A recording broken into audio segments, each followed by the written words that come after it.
अस्सलाम वालेकुम जी। This is Tahir from M High Overseas Education. मैं आज एक नई वीडियो के साथ आपकी खिदमत में हाज़िर हुआ हूँ और ये वीडियो बहुत इम्पोर्टेंट है। अगेन ये वीडियो उन बच्चों के लिए है जो कि बाहर के मुल्क में स्टडी करने के लिए जाना चाहते हैं। स्पेसिफ़िकली उन बच्चों के लिए, those who want to study in Canada. आज की जो वीडियो का हमारा जो टॉपिक है, वो है how to write an SOP, statement of purpose. आपको पता है कि वीज़ा की फ़ाइल जो है, जब हम वीज़ा अपलोड कर रहे होते हैं, तो स्टेटमेंट ऑफ पर्पस सबसे इंपॉर्टेंट चीज़ होती है, चाहे आप कनाडा की बात कर लें, चाहे आप ऑस्ट्रेलिया की बात कर लें। अब बहुत सारे लोग स्टेटमेंट ऑफ पर्पस को अपने अपने अंदाज में लिखते हैं। डिफरेंट कंसल्टेंट्स हैं, डिफरेंट एजेंट्स हैं। स्टूडेंट अगर खुद अपना वीज़ा फाइल करेगा तो वो भी अपने अंदाज में लिखेगा, बट एसओपी लिखेगा लाजमी, और अटैच लोग लाजमी करते हैं, बिकॉज ये एक इंपॉर्टेंट पार्ट होती है आपके वीज़ा का। इसमें आप वीज़ा ऑफिसर को कम्प्लीटली एक्सप्लेन कर रहे होते हैं कि आप कौन हैं, आपकी प्रीवियस एजुकेशन क्या है, आप उसके मुल्क में क्यों जाना चाह रहे हैं, आप वापस आके क्या करेंगे, आप इस डिग्री में क्यों जाना चाह रहे हैं, जिस भी डिग्री में आप जा रहे हैं, और आपने ये यूनिवर्सिटी या ये कॉलेज क्यों चूज़ किया। तो ये तमाम चीज़ें आप एसओपी में एक्सप्लेन कर रहे होते हैं। आज मैं आपको बताऊंगा वो चीज़ें, वो कॉमन मिस्टेक्स जो आप एसओपी में करते हैं, और वो फिर आगे जाके आपकी वीज़ा की रिजेक्शन का बायस बनती है। ये वीडियो वैसे तो ऑस्ट्रेलिया के बच्चों के लिए भी काफ़ी इंपॉर्टेंट है, बट कनाडा के बच्चों के लिए तो ये मैं जो आपको एसओपी लिखने का तरीका बता रहा हूँ, ये एक स्टैंडर्ड तरीका है। आप इस तरीके को लाजमी फॉलो कीजिएगा ताकि आपकी वीज़ा रिजेक्शन के चांसेस कम से कम हो सकें। ठीक है। सो मैंने इस पूरी वीडियो को दो हिस्सों में डिवाइड किया। पहले हिस्से में मैं आपको वो इंपॉर्टेंट पॉइंट्स बताऊंगा जो आपने फॉलो करने हैं एसओपी के लिए। सेकंड वीडियो में मैं आपको हेडिंग्स बताऊंगा कि जो जो हेडिंग्स आपने एसओपी में ऐड करनी है। सो पहला जो हिस्सा है मैं उसको स्टार्ट करता हूँ। सबसे पहला पॉइंट, बहुत सारे लोग एसओपी की लेंथ के बारे में किसी किस्म के खदशात का या प्रॉब्लम या जो है वो डाउटेड होते हैं कि हम एसओपी की लेंथ क्या रखें। आया कि वो आधे पेज की हो, या वो एक पेज की हो, या वो 2 पेज की हो, या वो 3 पेजेस की हो, वो कितने पेजेस की हो। ये एक इंपॉर्टेंट क्वेश्चन है कि हमने एसओपी को इतना लंबा नहीं करना कि वीज़ा ऑफिसर उसको पढ़ते पढ़ते थक जाए, और हमने उसको इतना छोटा भी नहीं करना कि हम अपना आप, या जो मैंने पॉइंट्स अभी आपको बताए हैं, बाहर जाने का मकसद, उनके उसकी कंट्री को, उनकी कंट्री को सेलेक्ट करने का मकसद, उस कोर्स को, उस यूनिवर्सिटी को, उस कॉलेज को सेलेक्ट करने का मकसद, वापस आके आपके फ्यूचर प्लान्स क्या हैं, आपके फैमिली टाइज पाकिस्तान में कितने स्ट्रॉन्ग हैं, इन तमाम चीज़ों को एक्सप्लेन किए बगैर तो आप एक एसओपी लिख नहीं सकते। बट एसओपी लिखने वाले के माइंड में होना चाहिए कि मैंने कितने पेजेस की एसओपी वीज़ा ऑफिसर को प्रोवाइड करनी है to maximize the chances of getting visa. So सबसे पहली चीज़ ये है कि 2 से 3 पेजेस की एसओपी, अगर आप वर्ड के ऊपर, ऑब्वियसली आप वर्ड के ऊपर एसओपी लिखेंगे, बाद में आप उसको पीडीएफ में कन्वर्ट करेंगे, आप वर्ड पे एसओपी लिखते हैं, तो 2 से 3 पेजेस की एसओपी होनी चाहिए। 2 से 3 पेजेस की एसओपी कितने वर्ड्स की बनती है? एक अंदाजे के मुताबिक 1500 से 2000 वर्ड्स के दरमियान आपकी एसओपी, एक रीजनेबल एसओपी आप लिख सकते हैं। सो ये वर्ड्स आप अपने माइंड में रख लें, आप 2 से 3 पेजेस को अपने माइंड में रख लें, इतनी एसओपी आप रीजनेबल, मतलब हर चीज को आपने समराइज करके तो नहीं बताना, बट मैं ये कहूंगा कि आपने बहुत ज्यादा लंबी चौड़ी उसमें गुफ्तगू नहीं करनी, आपने टू द पॉइंट गुफ्तगू करनी है, और आपके पहले जुमले का कनेक्शन दूसरे जुमले के साथ वाजे होना चाहिए। सो 2 से 3 pages, 15 to 2000 word, 1500 to 2000 words, ये आपने एसओपी में ऐड करने हैं। सबसे इंपॉर्टेंट पॉइंट ये था।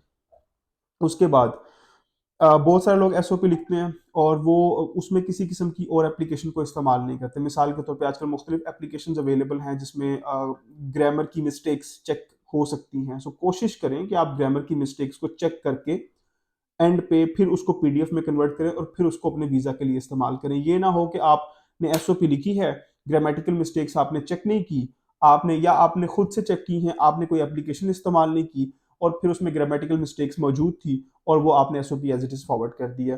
वीज़ा ऑफिसर बिल्कुल भी तरद्दुद नहीं करेगा, वो आपकी इस चीज़ को, इस हरकत को जो है वो बिल्कुल बर्दाश्त नहीं करते। ठीक है, उनके नज़दीक आपका प्रोफेशनल होना बहुत ज़रूरी है। सो वो आपकी एप्लीकेशन को इन दैट केस रिजेक्ट कर सकते हैं।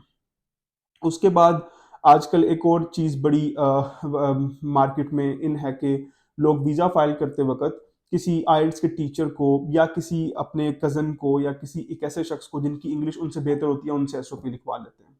अब एक बच्चे का अपना अपना आइल्स में बैंड है 5, और जिनसे उन्होंने एसओपी लिखवाई है उनका 7 या 7.5 का लेवल है, ठीक है।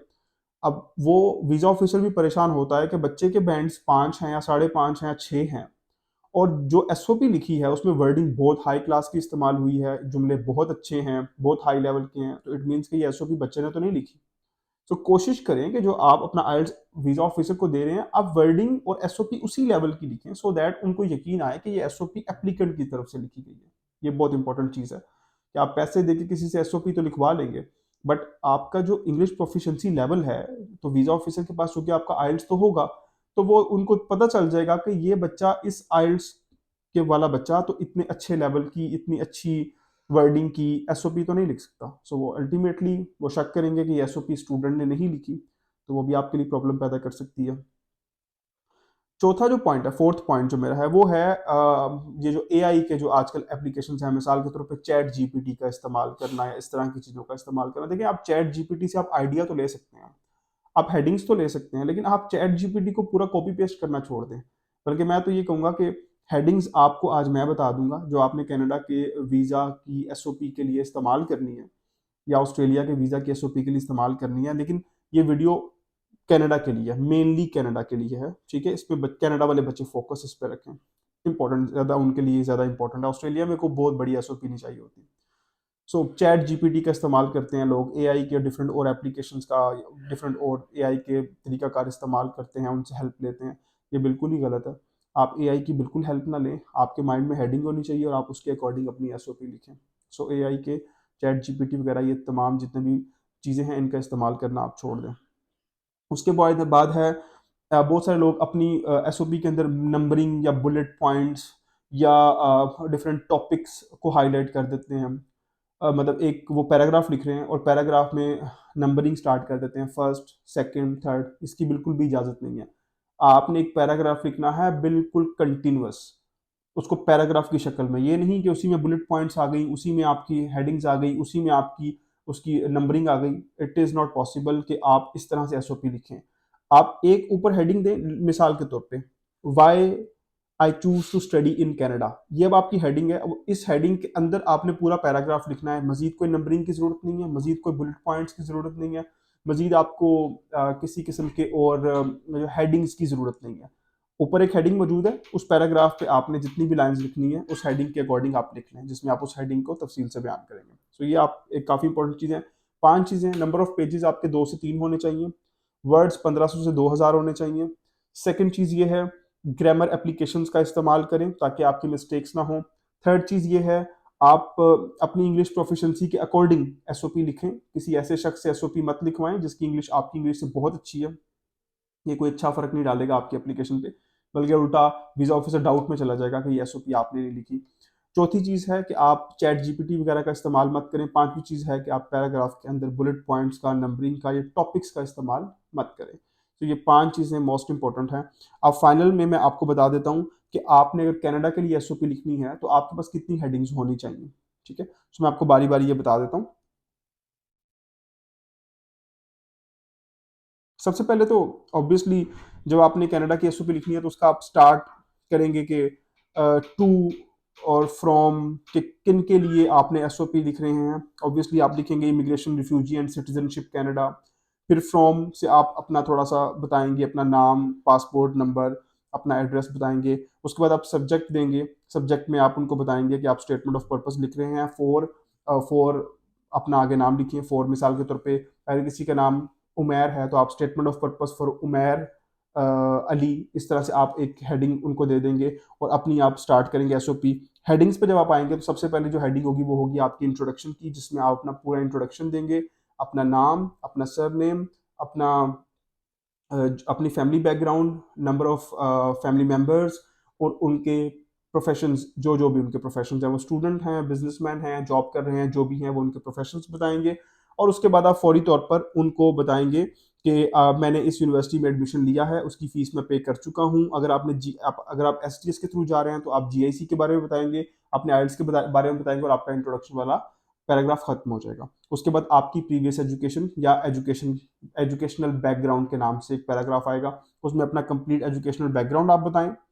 उसके बाद आएगा आपका वर्क एक्सपीरियंस। वर्क एक्सपीरियंस अगर आपके पास आपका कोई गैप है, स्टडी गैप है, स्पेशली मास्टर्स के स्टूडेंट के लिए, तो फिर अपना वर्क एक्सपीरियंस लाजमी मेंशन करें, और जो मेंशन करें वो एक्सपीरियंस लेटर्स भी फिर अटैच करने पड़ेंगे आपको। और यहाँ पे मैं आपको एक टिप दे रहा हूँ, वो टिप बड़ी इंपॉर्टेंट है। अगर आप ऑलरेडी किसी के पास जॉब कर रहे हैं और अगर आप उनसे एक लेटर लिखवा लें कि मैं बाहर के मुल्क में अप्लाई कर रहा हूँ, कनाडा में अप्लाई कर रहा हूँ, मुझे एक लेटर दे दें आप, जिसमें आप मुझे ये लिख दें कि मैं जब पढ़ के वापस आऊंगा तो मैं यहाँ पे आपके पास दोबारा जॉब कंटिन्यू कर सकता हूँ, तो याद रखिएगा इसका वीजा के ऊपर काफी फर्क पड़ेगा। बिकॉज वीजा ऑफिसर को पता होगा कि इनके पास ऑलरेडी, जब ये कनाडा से पढ़ लेंगे तो ऑलरेडी एक जॉब पाकिस्तान में वेट कर रही है, इनके करंट एम्प्लॉयर इनको ऑलरेडी हायर करने को तैयार हैं, जिनके पास ये अभी जॉब कर रहे हैं। सो इससे आपके चांसेस बढ़ जाएंगे। उनको पता होगा कि यहाँ पे डिग्री कंप्लीट करने के बाद ये कनाडा से वापस आके पाकिस्तान में ये जॉब करेंगे, बिकॉज ये जॉब ऑलरेडी इनका इंतजार कर रही है। तो वर्क एक्सपीरियंस का एक पैराग्राफ हो जाएगा। उसके बाद है कि why I choose to study in Canada, ये थर्ड पैराग्राफ हो जाएगा। फोर्थ पैराग्राफ हो जाएगा। उसके बाद हो जाएगा why I choose to study in this university, फिर why I choose to study in this program, ये आपका हो जाएगा।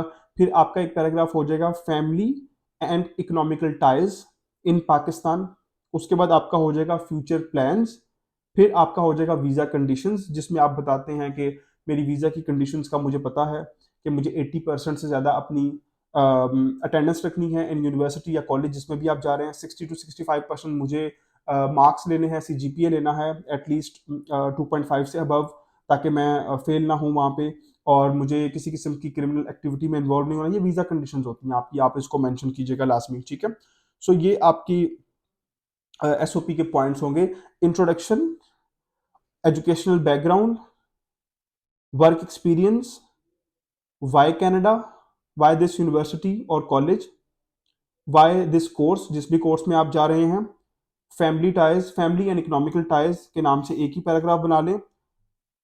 उसके बाद आपका पैराग्राफ आ जाएगा फ्यूचर प्लान्स, कि आपने पाकिस्तान में आके क्या करना है। उसके बाद वीज़ा कंडीशंस, और उसके बाद आपने योर्स ट्रूली और अपना नाम लिखकर, और आपने सिग्नेचर की जगह छोड़ देनी है, और सिग्नेचर करके फिर आपने स्कैन करवा के फिर आपने अपनी SOP को अपलोड करना है। होपफुली ये काफ़ी हेल्पफुल रही होगी वीडियो आपके लिए, मैं उम्मीद करता हूँ। मजीद वीडियोस के लिए आप चैनल को लाइक और सब्सक्राइब कर दें। हम इस तरह की मजीद वीडियोस आपके लिए आने वाले दिन में अपलोड करेंगे। अल्लाह हाफिज़।